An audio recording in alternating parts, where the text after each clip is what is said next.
En esta ocasión estamos con María Teresa Escalona, quien por un afortunado accidente descubrió su talento comunicacional.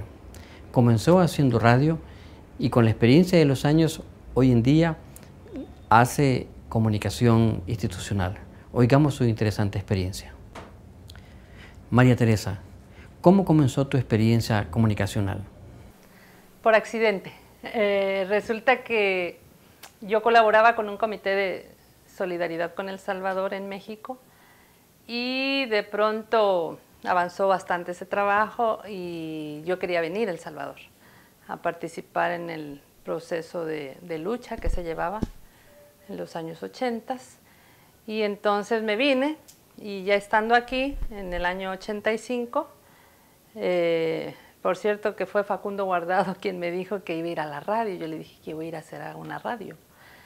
Vas a ir de locutora, pero yo no sé locutar, yo nunca había hecho eso. Ahí vas a aprender, me dijo. Y entonces me fui a la radio y el primer día que me tocó locutar, pues yo nunca había hecho eso, ¿no? Entonces me voy al área de la cocina y le digo a Don Nico era el que molía el maíz en esos moledores pequeñitos de metal, ¿no? Manuales. Mire, le digo, ¿y qué tal como yo? No le entendí nada, me dijo. Entonces yo dije, ¿y cómo? Es que usted habla muy rápido, me dijo. Yo no le entendí. Claro, entonces yo dije, wow, lo primero que necesito es aprender a locutar, que yo nunca lo había hecho, ¿no? Yo estudiaba economía. Y entonces resulta que había un compañero que ahora radica en Nicaragua, el doctorazo le decíamos, porque tenía así una voz of Cum, le decíamos, voz de Cumbo, así toda, de eso sí, muy impostada, ¿no? Y entonces yo le dije, mire, me tiene que dar clases de locución porque no se entiende lo que yo hablo. Ah, sí, me dijo, claro. Y entonces ya implementamos los ejercicios de vocalización, en cómo mover la lengua, etcétera, etcétera. Y bueno, la práctica, ¿verdad? Entonces así llegué a las comunicaciones. Hoy en día te toca manejar un programa de radio y uno de televisión desde la institución. ¿Cómo es esa experiencia? Bueno, habría un poco que ver el trayecto rapidito, ¿verdad? Después, estudiando y trabajando, tuve la oportunidad de estar en el primer programa de televisión de la Universidad del Salvador. Fui la presentadora de Campus TV en 1998, que me dio otra experiencia. Yo nunca había estado en televisión.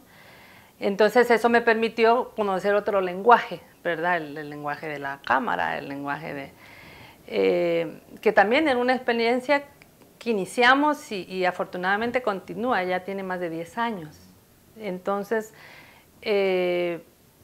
practicar otra área te permite también conocer cuando alguien está haciendo el trabajo. Entonces, después también hice comunicación institucional, otro tipo de programas más para mensaje comunicativo, pero cuando llego al Ministerio de Salud,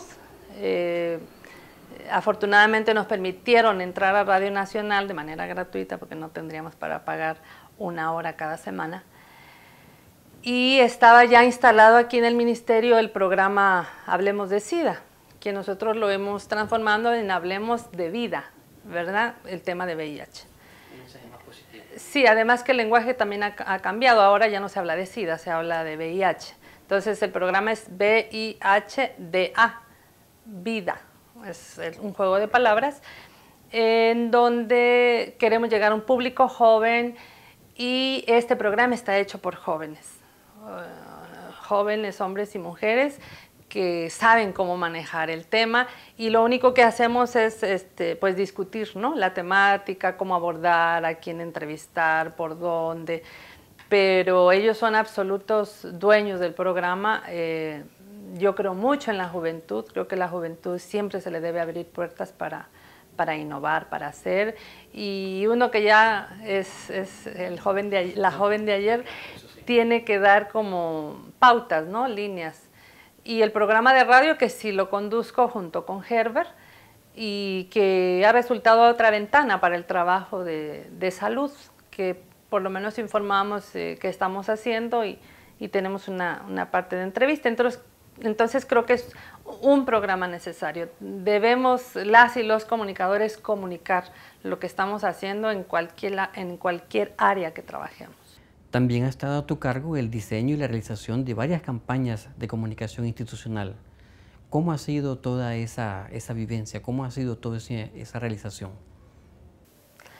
Bueno, no sé por qué siempre me toca llegar cuando hay algo que hay que abordar de manera rápida. Yo no llegué en junio, yo llegué en julio del 2009, me quedé todavía en junio, yo trabajaba en la Universidad de El Salvador y estaba la pandemia de H1N1.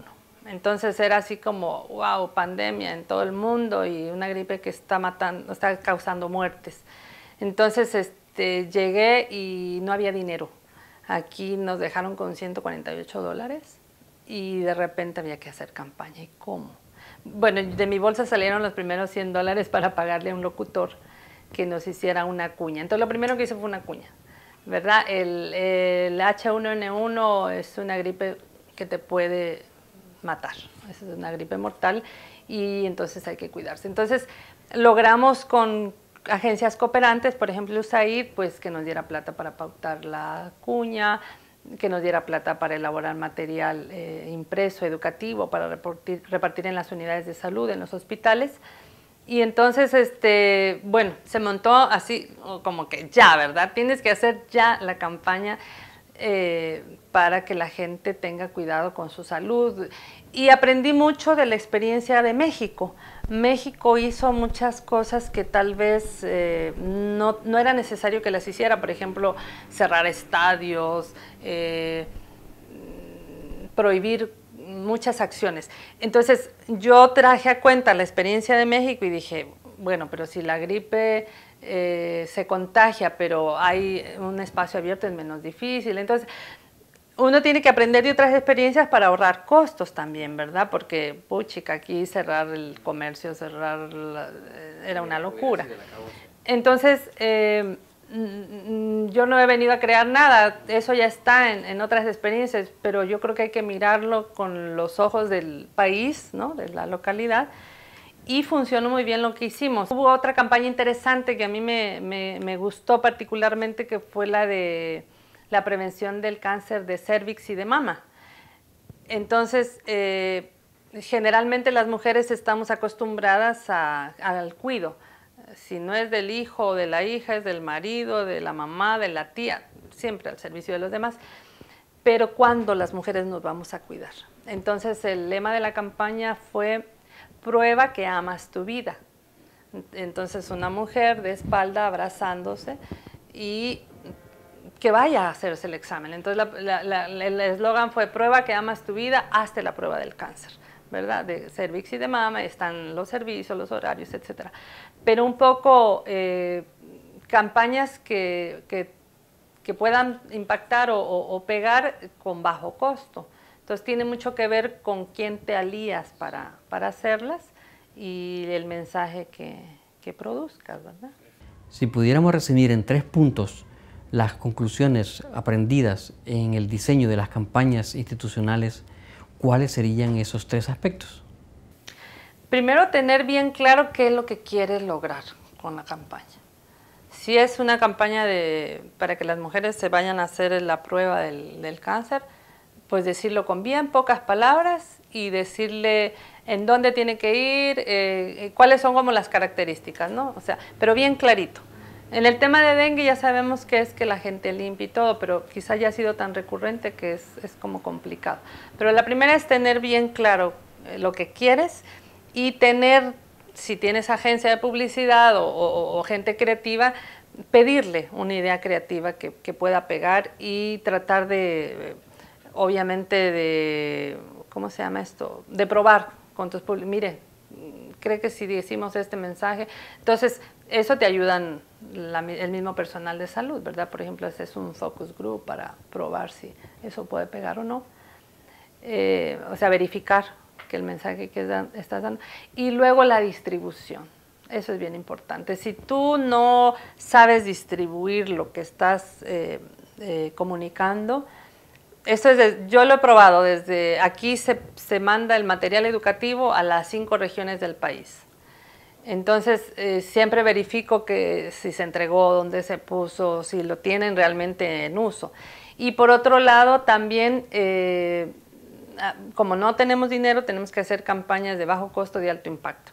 Si vas a hacer una valla, pues bueno, que sea en un lugar que se vea.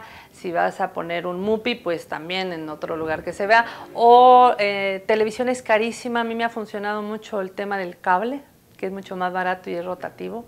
Entonces, de repente, ya aquí en El Salvador hay mucha gente que ve cable. Entonces, eso se ve. Y luego el cine, que parece mentira, pero la gente va al cine todavía. Entonces, hacer, bueno, pautas como prepagadas, ¿verdad? Y también te sale mucho más barato. Pero sobre todo eso, que la claridad en lo que quieres decir, al público al que quieres llegar, si ese mensaje lo entiende, le pega o no, y luego cómo lo distribuyes, cómo lo pautas, cómo lo colocas.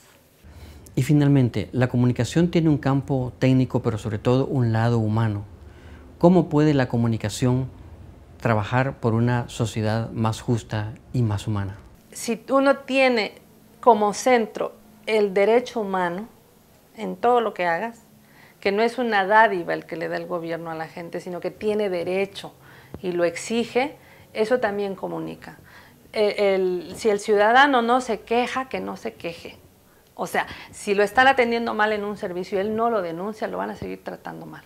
Porque aquí sí está funcionando una oficina por el derecho a la salud y entonces la gente, y eso hay que decírselo a la gente. En la radio ponemos siempre mucho énfasis o en cualquier mensaje, o que llame al teléfono amigo, pero que la gente sepa que tenemos derechos humanos y también con rostro, que no solo son hombres los que existen en el país, también somos mujeres. Entonces a la mujer hay que visibilizarla, porque en el tema de salud, por ejemplo, el mayor riesgo de cáncer de mujer es de mama y de cervix, y los hombres no tienen, o sea, también hay, pero es muy, muy contadito los casos de cáncer de mama que tienen los hombres, porque ellos no se les desarrolla, pero tienen, ¿verdad?